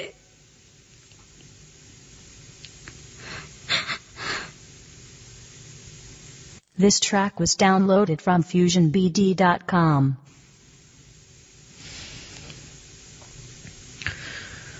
আচ্ছা, আপনার পড়াশোনা কতদূর পর্যন্ত হয়েছে? আমি ইন্টার্ন পরীক্ষা দিচ্ছি, এক সাবজেক্ট খারাপ করছি, পড়ার দেওয়া হয় নাই। আমি এর পর্যন্ত তো গেল, তারপর 9-এ উঠলাম। 9-এ ওঠার পরে আমার ওই সময় থেকেই আমার আব্বা পড়ার খুব কষ্ট দিত, বই দিত না, বই দিলে খাতা দিত না। তারপর অনেকদিন ঘুরাইতো, ম্যাডাম স্যারদেরও মার খেতাম, হইতো না। আর স্যার আমি যখন ক্লাস 6-এ উঠছি তখন পর্যন্ত আমার স্যার, এরপর আর আমাদের স্যার রাখে নাই। যখন আমি 8-এ 9-এ উঠলে তো আর নিজে থেকে পড়া যায় না, অঙ্ক ইংলিশ এগুলি তো লাগেই। তো পড়া না পারলে মারি খেতাম, বাসায়ও মারি খেতাম, আর পড়া না পারলে স্যারদের কাছেও মারি খেতাম। তো যে আমার ক্লাসের যেসব মেয়েদের সাথে সম্পর্ক ছিল, ওদের ভাই ছিল, তো ভাই শব্দটাকেই ঘৃণা করি। যাদের ভাই ছিল ওদের বাসায় আমি কখনো যাইতাম না, আর যাদের দেখতাম ওর বাবা মা বেশি আদর করে ওখানেও যাইতাম না, কখনোই যাইতাম না, ভালো লাগতো না যাইতে, সহ্য হইতো না। তারপর আমার তো স্যার নাই, আমি সবসময় মারি খেতাম। আমি ক্লাস 9-এ আমার অঙ্ক খারাপ হয়েছে, ওই মেয়েদের কাছ থেকে দেখে দেখে এইভাবে পরীক্ষা দিছি। অঙ্ক যখন খারাপ হয়েছে তখন আমি বাসায় আসছি, যে ম্যাডাম বলছে গার্জিয়ানদের সিগনেচার নিলে উঠাই দিবে, আমার অন্য সাবজেক্ট গুলি খুব ভালো, তা আমাকে উঠাবে না, গার্জিয়ান সিগনেচার না করলে ম্যাডামও তো উঠাই দিবে না দরখাস্ত। ম্যাডাম বলছে তুমি দরখাস্ত দাও, উঠাই দেবো। তো 5-6 দিন হয়ে গেছে, তারপর ম্যাডাম আমাকে বলতেছে যে সবাই হয়ে গেছে, ভর্তি হয়ে যেতেছে, তো তোমার তো সব মার্ক ভালো, শুধু এটার জন্য তুমি আনলো না তোমার গার্জিয়ানের সিগনেচার দিয়া দরখাস্তটা। পরে বলছি ম্যাডাম আমাকে তো আমার বাসা থেকে বলা হয়েছে যে আমাকে মানে ওঠাবে না, আমাকে এই ক্লাসে রাখবে। তখন ম্যাডাম বলছে কেন, তোমার সবগুলি ভালো, আমি যেখানে ক্লাস টিচার হয়ে বলতেছি সেখানে তোমার গার্জিয়ান কি, তো দাও আমি সিগনেচার হয়ে তোমার গার্জিয়ান হয়ে আমি তোমাকে উঠাই দেবো। তারপর ম্যাডাম, আমি তো আর বুঝতে পারি না, আমি খুব খুশি হই আর কি, ম্যাডামের সিগনেচার দিয়া তারপর আমাকে উঠায় দেওয়া হয়। তো আমি পরের দিন এসে আমার আব্বাকে বলি আর কি যে আমার নতুন বইটি লাগবে, আমার উঠাই দিছে ম্যাডাম। এই কথাটা শোনার পর আমার যে বেটা বেশি টর্চার করছে আমাদের, ও আইসা ঠাস ঠাস করে আমার গালের মধ্যে চড় দিছে, এত পণ্ডিত কেন, আমি উঠাবো না, ম্যাডাম তোরে বলবো কেন, আর ম্যাডাম বললে তুই উঠাবে কেন, তুই কস নাই আমার কথা। হ্যাঁ বলছি তো, আমি উঠবো না কেন, আমার তো সবগুলিতে রেজাল্ট ভালো। আমাকে কিবরিয়া ভাই এত মারছে, আমি মনে 10-12 দিন আমার জ্বর ছিল। আমার আব্বা কিচ্ছু বলে নাই, মাও কিচ্ছু বলে নাই, আর বলার তার কেউ নাই। তারপর তো স্কুলে গেছি আসছি, তো ওই এক সাবজেক্ট আমার সবসময় খারাপ হতো। আমি যখন পরীক্ষা দিব তখন 99 সাল, আমার সাথে সবাই পরীক্ষা দিতেছে, আমাকে দেওয়া হবে না পরীক্ষা, যে এটারে পরীক্ষা দেওয়া না, এটা 1 বছর ঠিকই রাখবো, এটা পরীক্ষা দেওয়া না। আমি অনেক কান্নাকাটি করছি, পরীক্ষা দেওয়া না। তখন 2000 সালে আমার যেটা বড়, ও বলতেছে না পরীক্ষা না দেওয়ালে কিভাবে হইব, সবাই দিতেছে। ও বলতেছে যে এখন তো সময় নাই, ওটা মানে রেজিস্ট্রেশন হয়ে গেছে। তো ও আমার দেখেন যেভাবেই হোক আমি পরীক্ষা দিব, আমি পড়বো। তারপর আমার তো ম্যাট্রিকের সব বই আছে, আমি পড়তেছি। হঠাৎ করে যখন ওই রেজিস্ট্রেশন মানে আমার করতে হবে, তখন আমি গেছি। যাওয়ার পর আমি গিয়া দেখি যে এটা একটা মাদ্রাসা। কারণ আমি তো আরবি কিছু পারি না। তা আমি বলছি আপনি ঠিক করলেন এসএসসি, আর এখানে তো দেখি আমি মাদ্রাসা, এখন আমি কিভাবে পরীক্ষা দিব? না এইভাবেই দিতে হবে। আমি এইভাবে কিভাবে দিব? আমি তো ফেলই করব, আমি এগুলি কিছুই পারি না, আমি কিভাবে দিব? তারপরেও আমি যে যদি না দেই আমাকে তার দেওয়া হবে না, আমি সাহস করে আমি পরীক্ষা দিছি। তো কিভাবে দিছি, আমি যেখান থেকে পরীক্ষা দিছি মুন্সিগঞ্জ থেকে, ওইখানে আমি আর্থিক অবস্থা দেখছি যে সবকিছু যারা আসছে এদের মধ্যে আমার মানে মোটামুটি আমি সচ্ছল আর কি সবচেয়ে। তো সবার এরকম অবস্থা ছিল যে আমি সবচেয়ে গরিব, কারণ আমার আব্বা তো কাপড় চোপড় দিত না আমাদের। তা আমার 2-3টা জামা নিয়ে গেছিলাম, আর 1 জোড়া শুধু জুতা নিয়ে গেছিলাম। তো সেই জুতাটা ছিঁড়া যায়, আর এটা আমি ঠিক করতে পারি না। তা আমার একটা ভাই একদিন যেটা আমাকে পরীক্ষাটা দেওয়াইলো, ওরা আমি বলছি আপনার কাছে টাকা আছে, আমার একজন স্যান্ডেল কিনা দেন, পরীক্ষা দেওয়ার সমস্যা হবে। তখন আমার 3টা পরীক্ষা হয়েছে।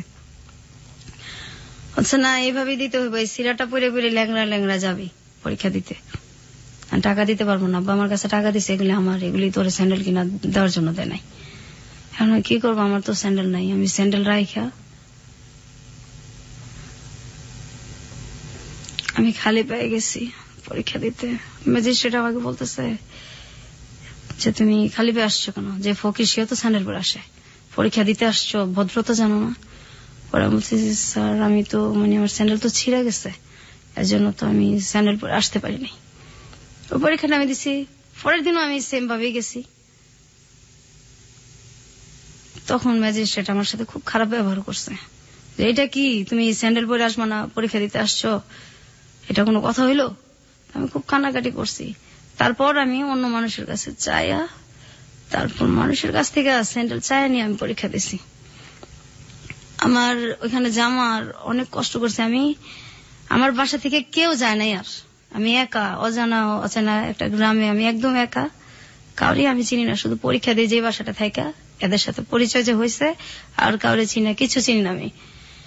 তো আমার বাসা থেকে কেউ যায় না বিধায় গার্জিয়ান না গেলে তো কোথাও কারো ভ্যালুই থাকে না। 7 দিন একাধারে শুধু ডাল দিয়ে ভাত খাওয়াইছে, আমার অনেক কষ্ট হয়েছে। আমার গার্জিয়ান নাই দেখে ওরা যেখানে জুতা রাখতো তার পাশে আমার শুইতে দিছে, আমি সেইখানে শুয়েছি, তবু আমি পরীক্ষা দেব। ওদের জুতার সাইডে আমি শুয়েছি, আর ওরা সবাই ঘাটে শুয়েছে। অন্য যেসব মেয়েদের গার্জিয়ান যেত ওদেরকে ভালো জায়গায় থাকতে দিচ্ছে, শুইতে দিচ্ছে। আমার গার্জিয়ান জানে আমার ভ্যালু নাই, আমার ওইখানে কেউ আমার দেখতে যায় নাই, কখনোই যায় নাই। ওদের স্যান্ডেলের জায়গায় আমি শুয়ে শুয়ে পরীক্ষা দিছি আর কাঁদছি। তারপর আমি পাশ করছি। আমি বলছি আব্বা আমি কিন্তু পড়বো, আমার আপনি কষ্ট করে পড়াবেন, আমি পড়বো। আমি বলছে ঠিক আছে পড়ো। আমি খুব খুশি, কিন্তু আমার কলেজে ভর্তি করে না, কলেজে ভর্তি হওয়ার টাকাও দেয় না। আমি অনেক কষ্ট করে সব জায়গায় ভর্তির ডেট শেষ, অনেক কান্নাকাটি করে আমার আব্বুর কাছে, অনেক পায়ে ধইরা তারপর আমি ভর্তি হয়েছি। ভর্তি হওয়ার পর এখন আমার বই কিনা দেয় না, আমি বই ছাড়া কিভাবে পড়বো? তারপরে অনেক কষ্ট করে পড়তেছি। যখন সবাই চলে যেত, ছুটি হয়ে যেত, ক্লাস যার যার এক এক সময় এক একজনের ক্লাস শেষ, যখন পুরা কলেজটা ফাঁকা হয়ে যেত, তখন আমি লাইব্রেরিতে যাইতাম। লাইব্রেরি স্যারের হাত ধরে কাঁদতাম যে স্যার আমি খুব গরিব মানুষ, সব শেষ হয়ে গেলে আমার আপনি একটু নোট করতে দিবেন, আমার তো বই নেই। আমার তখন মাত্র 6টা বই ছিল। স্যার বাকি বইগুলো আমি প্রত্যেকদিন এসে নোট করে করে নিয়ে যাবো, আমার আপনি একটু সময় দিবেন। স্যার বলছে ঠিক আছে তুমি নোট করে নিয়ে যাও। সবাই চলে যেত, তারপর আমি সন্ধ্যার সময় বাসায় আসতাম, এই নোট করে করে আমি পরীক্ষা দিছি। আমি একটা সাবজেক্ট খারাপ করছি, আমি অনেক কান্নাকাটি করছি, পরে আমার আর পরীক্ষাই দেওয়া নেই আমার আব্বা।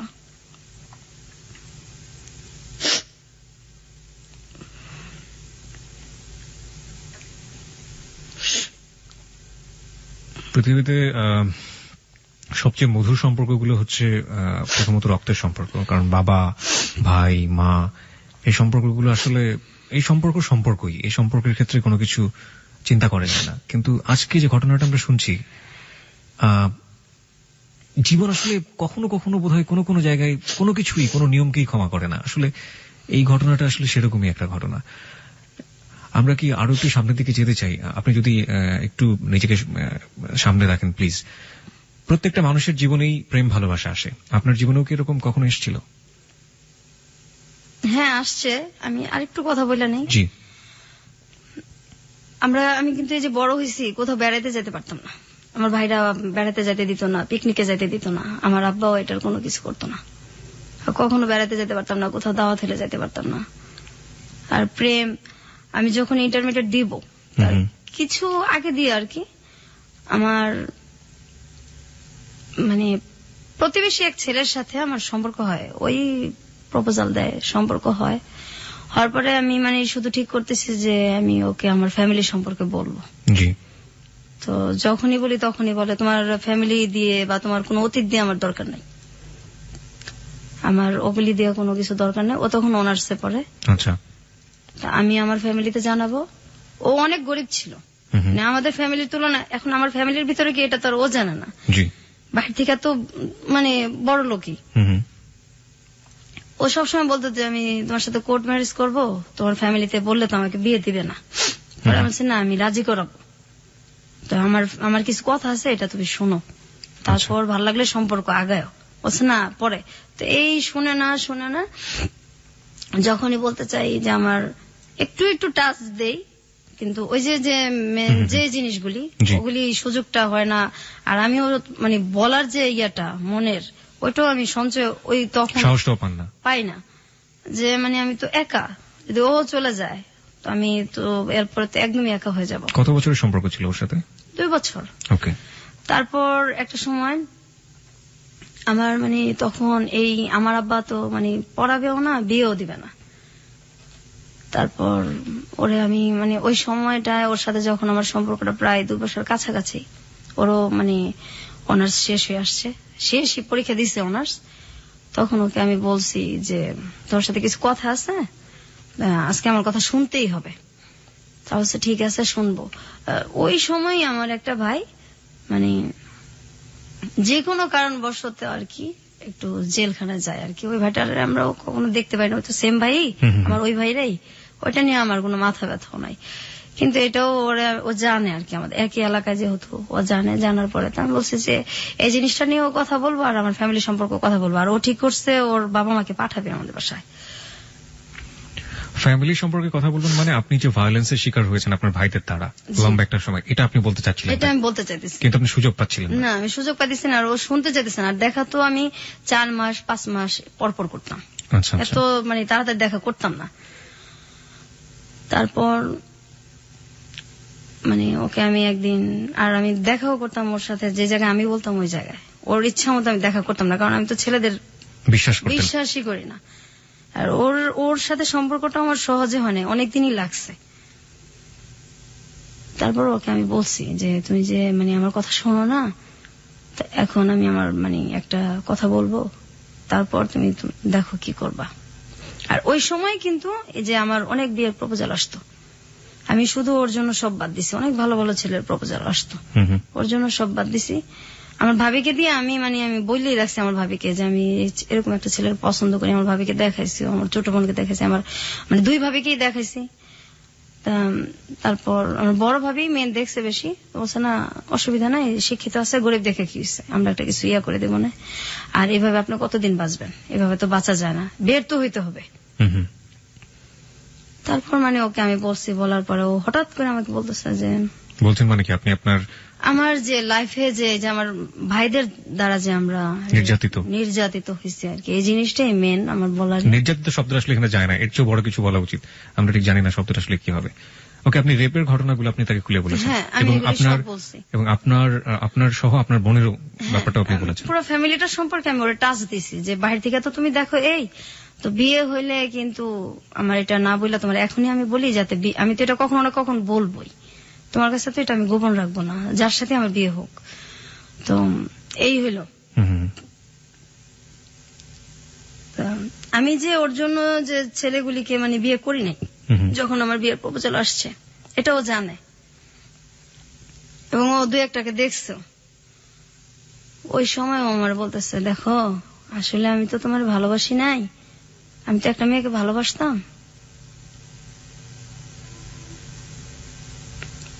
ওই মেয়েটাকে ভুলার জন্য আমি তোমার সাথে সম্পর্ক করছি। এই ঘটনাগুলো জানার পর, জানার সাথে সাথে আমার এই কথাটা বলছে। আমার তো পায়ের নিচের মাটি তখন নাই। তারপর আমি অনেকটা অ্যাবনর্মালের মতো হয়ে গেছিলাম। 20 দিন 15 দিন পরপর মাথা আঁচড়াতাম, একদম একা হয়ে গেছি। কোথাও কেউ নিত না, বা মনটা ফ্রেশ করার জন্য কেউ নিত না।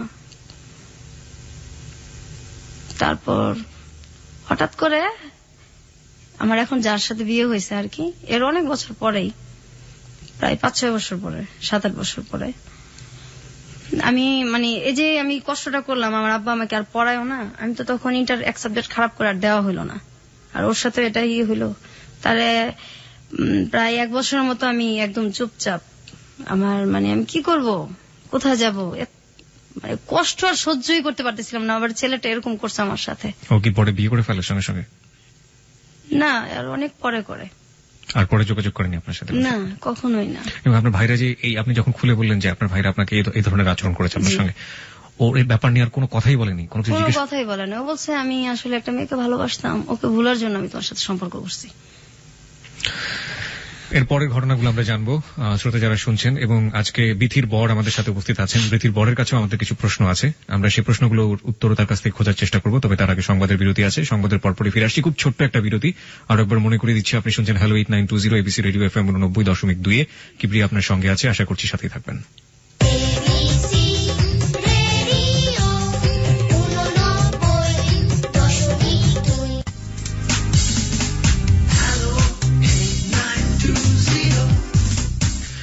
হ্যালো 8920 আরো একবার স্বাগত। 1:04 হচ্ছে সময়। কিবরিয়া আপনার সঙ্গে আছে, আর আপনি শুনছেন আপনার প্রিয় স্টেশন এবিসি রেডিও FM 89.2।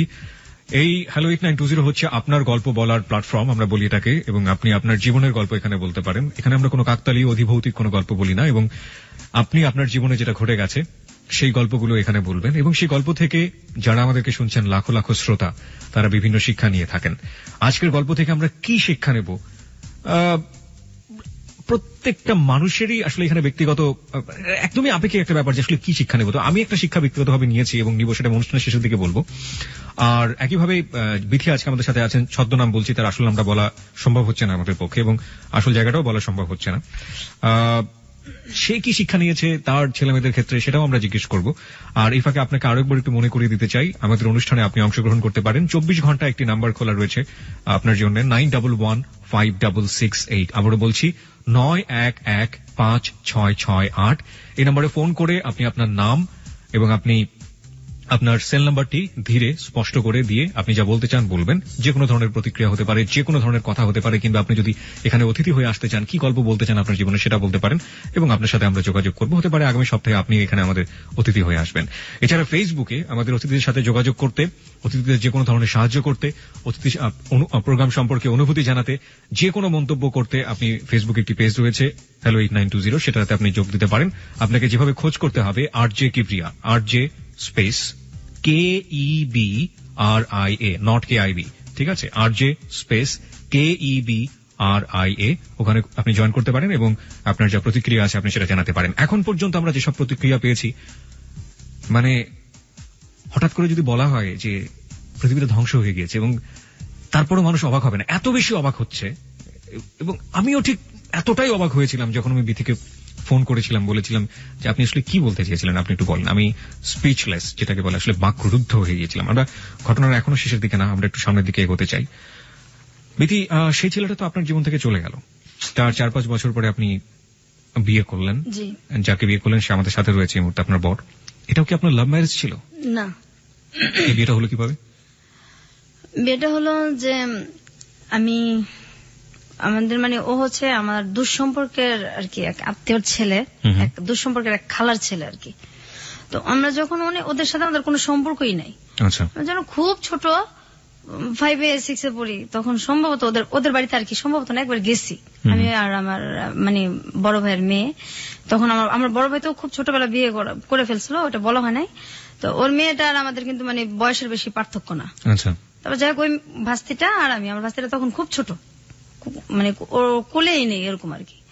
ওরা নিয়ে গেছি, যাওয়ার পর তো ওই সময় ও সম্ভবত 9-এ পড়ে, 9-এ কি 8-এ পড়ে। ওই সময় গেছি, যার পর এই আর কখনো যাওয়া আসা দেখা সাক্ষাৎ হয়নি? না না, ওরাও কখনো আসে নাই, আমরাও কখনো যাই নাই। হুম হুম তো ও নাকি ওই সময় দেখে আমাকে ভাল লাগছে, ওই 9-এ পড়া অবস্থায় আর কি, ওইটা সে মনে রাখছে আর কি। তো এর মধ্যে হয় কি, আমি মানে আমাদের গ্রামে যাই একদিন বেড়াতে, যাওয়ার পর আমার যে মানে চাচাতো মামা, ওটা সম্পর্কে ওরও মামা হয়। তো ওই মামা আমাকে আর কি বলতেছে যে তোমাকে মুখ আর কি আত্মীয়র ওই মানে ওর পরিচয়টা দিছে। আমি তো চিনি না, কারণ আমি ছোটবেলায় একবার গেছি। জি তাহলে তো আমাকে খুঁজে কেন, সে কি জানি এমনি জিজ্ঞাসা করলো। আমার মাথায় তো আর কিছু আসে নাই, কারণ আমি তো তারে চিনিই না, ছোটবেলায় একবার দেখছি, ওটা তার মনেই নাই। তারপর হঠাৎ করে একদিন আর কি উনি ফোন দেয় আমারে, যে আপনার নাম কি? হ্যাঁ আমার নাম এই। ওর আমার নাম বলার পরে আমি চিনতে পারি যে আপনার সাথে আমার কিছু কথা আছে। যে বলেন। না আমি তো কথা আসলে ফোনে বলবো না, আপনার সাথে আমি দেখা করবো। আসলে আমি দেখতে এত খারাপ, আপনি আমার সম্পর্কে ভাই হন তো এমনি থাক না, কারণ আমি তো আপন ভাই দিয়ে ঘৃণা করি, আর কিসের খালাতো ভাই কিসের কি ভাই শব্দই আমার কাছে নাই, তো আপনি আমার সাথে কেন দেখা করবেন? সে একটু কাজ আছে আমার মানে আমি দেখা করবো না আর কি।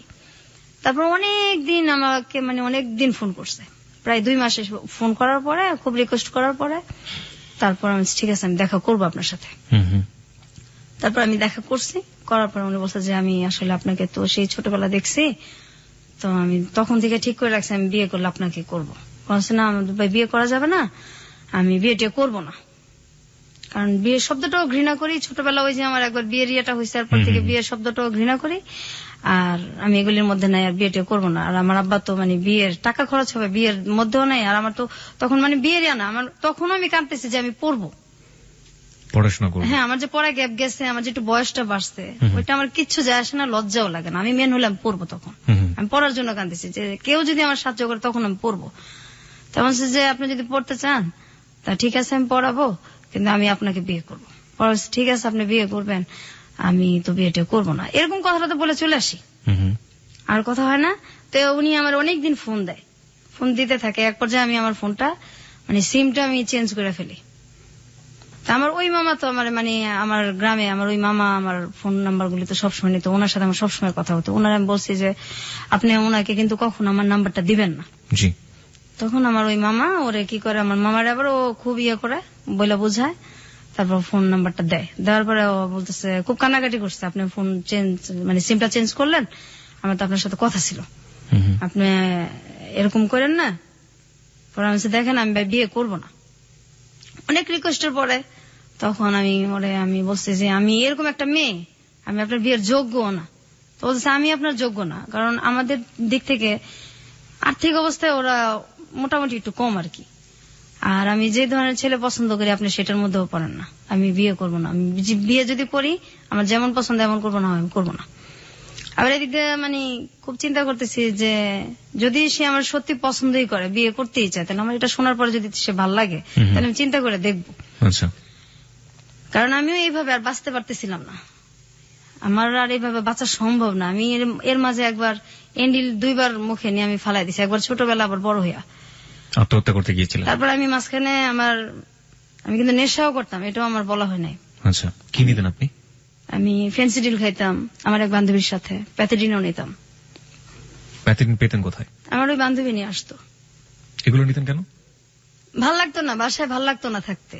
আচ্ছা, ও বলতো যে এগুলি খাইলে কষ্ট ভোলা যায়, তো ওর সাথে এটা আমার বলা হয় না, কথা প্রসঙ্গে আমি বলতেও চাই না এই জিনিসটা। এখন ঠিক আছে, পরিষ্কার হোক, সবকিছু পরিষ্কার হোক। হ্যাঁ, তারপর আমি যে এই যে বান্ধবীদের সাথে যখন ঘুরতে যেতাম, আমি তো চাইতাম না আমার বাসায় আসতাম, আমার ইচ্ছা করতাম আমি রাস্তায় পড়ে থাকি। আমার বাসাটা আমার দোজকের চাইতেও খারাপ লাগতো, রাস্তায় পড়ে থাকি, আমার বাসায় ভালো লাগতো না। তো এই জিনিসগুলি আমি ওনার সব বলছি ফোনেই, এবং আপনি এই যে রেপের কাহিনী সব বলছি ওনাকে। আমি আমার কিচ্ছু বাকি রাখি আর কি, আমার ফ্যামিলির, আমার যে একটা প্রেম করছি, সব বলছি। বলার পরে উনি হাসছে, বিশ্বাস করে নাই। বলছে না এগুলি কি মানে হয় তুমি না। আমাকে বিয়ে করতে চাও না সেজন্য এগুলো হ্যাঁ, বলছো? তুমি আসলে রাজি না তো, এর জন্য এরকম করো, তোমার এগুলি কিছু আমার যায় আসে না, আমি তোমার বিয়ে করবো। পরে বলছি না এগুলি সব সত্যি। তারপর যখন আমি খুব কান্নাকাটি করছি তখন উনি আর কি বিশ্বাস করছে এক পর্যায়ে। করার পরে বলছে যে এগুলি আমার কোনো কিছু যায় আসে না, আমার তোমার ভালো লাগছে, আমি বিয়ে করবো, বাস করবো। তা আমার বাড়ির কেউ রাজি না। আমি বাসায় এটা জানাইছি ব্যাপারটা, আমার বাসায় কেউ রাজি না। আমার ভাবি, দুই ভাবি তো আমার মানে আমার মায়ের ভালোবাসা আমার দুই ভাবির কাছ থেকে আমরা পাইছি। আচ্ছা। মা বলতে আমার ওই দুই ভাবি। অনেক যদি রাগারাগিও করি, মানুষ তো বাবা মাকে এটা মানে বাবা মায়ের সাথে বুঝায়। জি। তা আমার ভাবিদের সাথে রাগারাগি করলেও তারা কখনো আমাদের সাথে রাগ করে থাকে না। আমার দুই ভাবি আমাদের রাগ কষ্ট সব বুঝে এবং বুকে আবার তুইলেই নেয়, ভাবিরেই নেয়। তারপর আমার ভাবিদেরকে আমি বুঝাইছি যে এইভাবে কতদিন আমি বাঁচবো, আমার এইভাবে বাঁচাও সম্ভব না। এই ছেলেটা এরকম, সবাই বলতেছে যে ছেলেটা পড়াশোনা বেশি করে নাই, আবার আমাদের সাথে আর্থিক দিক দিয়েও যায় না, এটা কিভাবে হইব। ফার্স্ট দেখেন এইভাবে আমি তো আর থাকবো না। আর ওর ছেলেটা আমার এত মানে চাইতেছে, তো কেউ রাজি না, কাউরে মানে আমি বাসার কনভিন্স করতে পারতেছিলাম না। তারপর এক পর্যায়ে ও আমার কিভাবে জানে আমার বড় বোনের হাজবেন্ডের ফোন নাম্বার নেয়। উনি ওনার সাথে মানে খুব যোগাযোগ করার পরে উনি আমার আব্বাকে আর কি খুব রিকোয়েস্ট করে, উনি ওর সাথে দেখা করছে, কথা বলছে, বলছে যে ছেলেটা যেমনই হোক, ছেলেটা ভালো, আপনি দিয়ে দেন, বিয়ে দিয়ে দেন। আর এদিকে আমিও আমার মানে বাসায় বলছি। তারপরে এক পর্যায়ে বিয়েটা হয়। তো বিয়ে হওয়ার পরেও মানে আমি ওদের বাসায় অনেক কষ্টে ছিলাম, এখন তো একটু আলাদা হয়েছি। ওর মা আর বোনের, ওর বাবা নাই। আচ্ছা, আমি এই প্রসঙ্গে আসতে চাই, আমি একটু আপনার বরের কাছে যেতে চাই। আপনি অনেকক্ষণ ধরে বসে শুনছেন এবং মাঝে মাঝে চোখ মুছছিলেন ওর, আপনার ওয়াইফ যখন কাঁদছিল। আপনি যে এই যে ব্যাপারগুলো জানলেন এবং জানার পরেও আপনি ওকে বিয়ে করেছেন, সাধারণত এরকম হয় না, যেমন যাকে সে 2 বছর ধরে লাভ করেছে এবং সেই ছেলেটাও জীবন থেকে চলে গেছে এটা শোনার পরে, এবং কোনো প্রশ্নও করে নাই যে আসলে কি, জাস্ট কেটে পড়ার জন্য সে বলেছে অন্য একটা ছেলেকে মেয়ে লাভ করে সে। তো আপনি কেন তাকে বিয়ে করলেন? আমি করলাম তার কারণ হচ্ছে আমি আসলে তাকে ভালোবাসি, ছোটবেলা থেকে দেখছিলাম একবার, তারপর থেকে আমার মনের মধ্যে ওর জন্য একটা জায়গায় তৈরি হয়েছে। তো যে কথাগুলো ও আপনাকে বলছে, আপনি যখন মানে প্রথম যখন কথাগুলো আমাকে বলছে, আমি তো বিশ্বাস করতে পারিনি। এটা বিশ্বাস করার কথা না, জি, কারণ বাবা মা এরকম হয় বা ভাইরা এরকম করতে পারে, এটা তো ভাবাই যায় না। আমি প্রথমে শুনে তো প্রথমে এটা আমি ওইভাবে নেই না, আমি প্রথম ভাবতে পারছি যে ও আমাকে পছন্দ করে না, বিয়ে করতে চাচ্ছে না, এই জন্য হয়তো আমাকে মিথ্যা কথা বলতেছে। যখন এক পর্যায়ে খুব কান্নাকাটি করলো, সত্যি কথাগুলো মানে বুঝাইতে পারলো, তখন আমি তো মানে নিজেই হতভম্ব হয়ে গেছি, এটা কি করে হয়, আপন ভাই এগুলি। তো আমি পরে বললাম যে দেখো ভাই, ওইটা একটা অ্যাক্সিডেন্ট বা একটা দুঃস্বপ্ন মনে করতে পারো তুমি, ওইটা নিয়ে আমার কোনো মাথা ব্যথা নেই, কারণ এখানে তোমার কোনো দোষ ছিল না, তুমি পরিস্থিতি শিকার, ওইটা আমার কিছু আসে না, আমি তোমাকে ভালোবাসি, যে কোনো কিছু বিনিময়ে তোমাকে চাই। ভাইদের মুখোমুখি যখন আপনি হন, আপনার ফিলিংসটা কি হয়?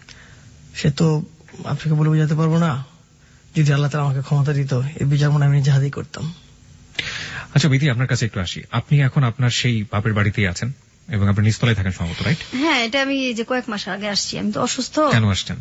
আসছি আমি খুব অসুস্থ থাকি, আমার মানে ওই যে আমার শরীরের যে থাইরয়েড এটা সম্পূর্ণ শুকিয়ে গেছে, টেনশনে আমার ডায়াবেটিস হয়েছে, আবার হাই প্রেশার হয়েছে, এত অল্প বয়সে, সব টেনশনের কারণেই হয়েছে। তো মাঝে মাঝে এত অসুস্থ হয়ে পড়ি যে আমি মানে রান্না বান্নাও করতে পারি না, এরকম অবস্থা হয়। তো কাছে থাকলে আমার 2টা ভাবি আছে, ওনারও খুব ভালোবাসে, ওনারা আমাকে দেখে। আপনারা যে বাসাতে থাকেন সেখানে কি আপনাদেরকে ফুল ফ্যাসিলিটি মানে যে সুযোগ সুবিধাগুলো দেওয়া হয়, মানে আপনার শ্বশুর কি দেয় সুযোগ সুবিধাগুলো? না না, না, না। কোনো সুযোগ আমার সুবিধা? ভাইদেরকে যেভাবে দেখতো আগে থেকে ওইভাবেই দেখে। আর আমি তো এই বাসাটা যে ভাড়া নিছি, আমাকে ভাড়াও দিবেন আমার বাবা। মানে আপনাকে ভাড়া দিতে হয় নিজের বাড়ি? অবশ্যই, আমার ভাইরা থাকে 2 ফ্ল্যাট নিয়ে, ভাইরা 2টাও থাকে, তারা কারেন্টের বিলও দেয় না বা ভাড়া তো প্রশ্নই আসে না, যেখানে বিলটাই তাদের কাছ থেকে নেওয়া হয় না, কিন্তু আমার কাছ থেকে সবই নেওয়া হয়। এবং আমি যে ভাড়াটা নিছি এটা অনেক রিকোয়েস্ট করে নিছি, আমার আব্বা আমাকে ভাড়াও দিবে না, আমি খুব রিকোয়েস্ট করে খুব কান্নাকাটি করে তারপর ভাড়াটা নিছি, আমাকে দিবে না এখানে ভাড়া। আর আমার ভাইরা তো বলছে অনেক আগে যে মানে আমি একদিন বলছিলাম যে ওদেরকে দিলে আমাদেরকে দিবেন না, এখন তো আমরা বড় হয়েছি, এত কষ্ট এখনো দেন, আপনিও তো একসময় মারা যাবেন। আমার ভাইরা বলছে যে এই চোখ 2টা উঠায় ফেলবো আর তাই না ছাদের মধ্যে রোদ্রে দিয়ে রাখবো, এই বাসার তুই কে, কোনো কথা বলতে পারবি না এই বাসায়, আর এই বাসার তোরে আর মানে আর আমার ছোট বোনটারে কিছু দেওয়া হবো না, কে তোরা কে এই বাসার। আমার আব্বার সামনেই বলছে, আরে আমার আব্বার সামনে এটা তো নতুন কিছু না, আগে থেকে তো এর চেয়ে তো অনেক কিছুই হয়েছে। আপনি এখন আগের চেয়ে অনেক স্বাবলম্বী বলতে পারি, কারণ আপনার হাজবেন্ড আছে যে সবকিছু জানে, আপনাকে লাভ করে, আপনার হাজবেন্ড রোজগার করে, তার রোজগারের পাশে আপনাদের সংসার চলে, সুতরাং আপনি আপনার বাবার উপর ডিপেন্ডেন্ট না। অবশ্যই। এখন যদি আপনাকে বলা হয় যে আপনি আইনের দ্বারস্থ হন এবং আইনের দ্বারস্থ হয়ে আপনার যে অধিকার সেটা আপনি আদায় করে নেন, আপনি সেটা করবেন? না, আমি করতে পারবো না, কারণ তাহলে আমার যে ভাইরা এই সমস্ত কাজগুলি করছে তারা মোটামুটি ভালো ফর্মে আছে, তো আমার হাজবেন্ডকে হয় মারে ফেলবে, না হয় আমাকে মারে ফেলবে, আমি থাকতে পারবো না, বাঁচতেও পারবো না। এবং আমি যে এখানে আসছি এটা যদি জানাজানি হয় তাহলে যে আমার কি হবে আমি চিন্তাই করতে পারি না। এই রিস্কটা আপনি কেন নিলেন? আপনি কেন এত বড় জানার পরেও আপনি কেন রেডিওতে এসে লাখ লাখ মানুষের সামনে আপনি আপনার জীবনের কাহিনী বললেন? আমি মেন আসছি আমার ছোট বোনটার জন্য, যে আসলে একসাথে বড় হয়েছি, ওর কথাগুলি রেজিস্টার না আনলে আমারটাও চলে আসে, এই কারণে হয়তো আমার গুলিও বলা হয়ে গেছে। আমার ছোট বোনটার জন্য আসছি, আমার ছোট বোনটার জন্য আমি অনেক জায়গায় গেছি, ওর চিকিৎসাটা হোক। ও যে মানুষ এটা তো ভুলেই গেছে, ও যে মানুষ, ওর যে বাঁচার অধিকার আছে, ও তো মানুষ। তো ওর জন্য মানে যদি কেউ ওর চিকিৎসার জন্য সাহায্য করে, বা ওর যে কষ্টটা, আমার যে কষ্টটা, এটা মানুষ জানুক। আর আপনি যেভাবে মানুষের ধৈর্য সহকারে যে কথাগুলি শুনেন, আমি তো আমার হাজবেন্ড ছাড়া কাউকে এগুলি বলতে পারি নাই, আর আমার ভাবিরা ছাড়া।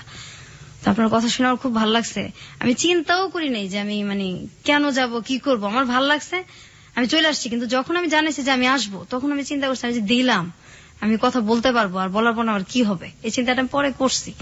তো এখন আমি আমার মেন আমার বোনটার জন্য আসছি। আর আমার মানে মানুষ তো সবাই প্রেমের কথা বলে, যে পরিবারে যে কি মানুষ যে কি কষ্ট নিয়ে বাইচে আছি, আমরা এখনো বাঁচতেছি। আমি এখনো কিবরিয়া ভাই ঘুমাইতে পারি না, এত বড় হয়েছি। দিনের বেলা আমার হাজবেন্ডকে জিজ্ঞাসা করেন, আপনি কখনো ঘুমাই না, রাত্রেও আমি 4টা পর্যন্ত প্রত্যেকদিন সজাগ থাকি, 4টা 3:30। আমার মানে কোন শব্দ পড়লেই মনে হয় আমার ভাই বোধহয় আসলো, এই বোধহয় আমার গায়ে হাত দিল। আমি এখনো ঘুমাইতে পারি না, আমি এখনো ঘুমাই না। আমি ক্লাস 7 এর পরের থেকে আমি কোনোদিন দিনে ঘুমাই নাই, রাত্রেও আমি ঘুমাই না। রাত্রে আমার 2:30 3টা, আর আমার বোন তো ঘুমাই না। আমার বোন সারা রাত বসে থাকে, সারা রাত কান্নাকাটি করে। এই যে এত নামাজ চেষ্টা করি পড়তে, আল্লাহর কাছে এত কান্নাকাটি করি যে কত মানুষের বিচার হয়, এদেরও বিচার হয় না, আমার বোনটারও লাইফটা চেঞ্জ হয় না। আমি আমার বোনটার আমার কষ্টটা, সবাই প্রেমের কথাই বলে, আসলে যে বাবা মা যে কত নির্মম হয়, ভাইরা কত নির্মম হয়, আমি শুধু এইটাই বলার জন্য এখানে আসা। আর আমার বোনটা যে অসুস্থ, কেউ যদি সহযোগিতা করে আমার বোনটার জীবন হয়তো চেঞ্জ হইতেও পারে। আজকের এই গল্প শুনে আমাদের শ্রোতারা কি শিখবে সেটা একেবারেই তাদের ব্যক্তিগত ব্যাপার। তবে একটা প্রশ্ন আপনার কাছে আমার আছে, এবং সেই প্রশ্নের উত্তরটা আপনার কাছে আসলে আমার মনে হয় সেটা তাদের জন্য অনেকখানি সহজ হয়ে যাবে ব্যাপারটা, শেখার ব্যাপারটা। আপনারা এখন পর্যন্ত নিঃসন্তান দম্পতি, জি, আপনাদের সন্তান হয়নি, এবং নিশ্চয়ই ভবিষ্যতে পরিকল্পনা রয়েছে আপনাদের সন্তান হবে, ফুটফুটে সন্তান হবে। আপনার পরিবারে আপনি ছেলে মেয়েকে কিভাবে মানুষ করবেন? আসলে আমরা তো বাচ্চা নিতেছি না, আমি অসুস্থ বিধায় খুব অসুস্থ থাকি। আর আমার থাইরক্সের সমস্যা আছে যেহেতু, এই কারণে আবার ডায়াবেটিক্স আছে। আমি তো নিজেই অসুস্থ, বাচ্চাটা আমি কিভাবে পালবো, আমার মা নাই। তো তারপরে বাচ্চাটা নেওয়া যায়, আমি নিতেছি না, অসুস্থ। আর যখন আমি আরেকটু সুস্থ হব তখন যদি বাচ্চা নেই, আমার বাচ্চা আমি তো এভাবে মানুষ করবো না। আমি আমার আর্থিক অবস্থা যেমনই থাকুক, কিন্তু আমার বাচ্চাকে আমি বুঝতে দিব না যে ভালোবাসার অভাব। এটা তো একটা দিক। একটা হচ্ছে ধরুন আপনার পরিবারে একটা ছেলে থাকলো এবং একটা মেয়ে, একদম সমানভাবে দেখবো। আর আমার ছেলে এরকম ভাবে আমি বড় করবো, সে যে কুদৃষ্টিতে তাকাবে আর প্রশ্নে আসে না। যদি সে করে এরকম, তার ক্যারেক্টার যদি এরকম হয়, আমি বাড়ি থেকে বের করে দিব। This track was downloaded from FusionBD.com. আমি একদম বাড়ি থেকে বের করে দিব, তার কোনো পরিচয় আমি কখনো দিব না। গল্পটা এখানেই শেষ। আপনাদের দুজনকে অনেক অনেক ধন্যবাদ। আপনাকেও ধন্যবাদ। আমি শুধু একটা জিনিস এখানে মেসেজটা দিতে চেয়েছিলাম যে আসলে কি করা উচিত। যারা অন্যায় করে, যারা অন্যায় করবে, তা সে যেই হোক না কেন, নিজের সম্পর্কের হোক বা যেই হোক না কেন, অন্যায়ের বিচারটা যেন সেখান থেকে হয়। আমার মনে হয় লাস্টে বিথি যে কথাটা বলেছে সেটাই আসলে হওয়া উচিত ছিল, এবং হলে হয়তো এই ধরনের ঘটনার জন্ম হতো না। বিথি তার পরিবার থেকে বাইরে এসে বিভিন্ন জনের সাথে মিশেছে, এবং যে কারণে সে আজকে স্বাভাবিকভাবে এখানে এসে গল্পগুলো বলতে পেরেছে। কিন্তু বিথির যে বোনটি এসে আমাদের এখানে গল্প বলতে পারেনি, সে হচ্ছে রিয়েল ভিক্টিমাইজ, আমরা যেটাকে বলি, যে এত বড় সাইকোলজিক্যাল পেশেন্ট হয়ে গিয়েছে, এবং যার সুস্থতার জন্য আসলে আমাদের যদি কিছু করার থাকে নিশ্চয়ই আমরা সেই চেষ্টাটা যেন করি, আমাদের শ্রোতাদেরকে বলবো।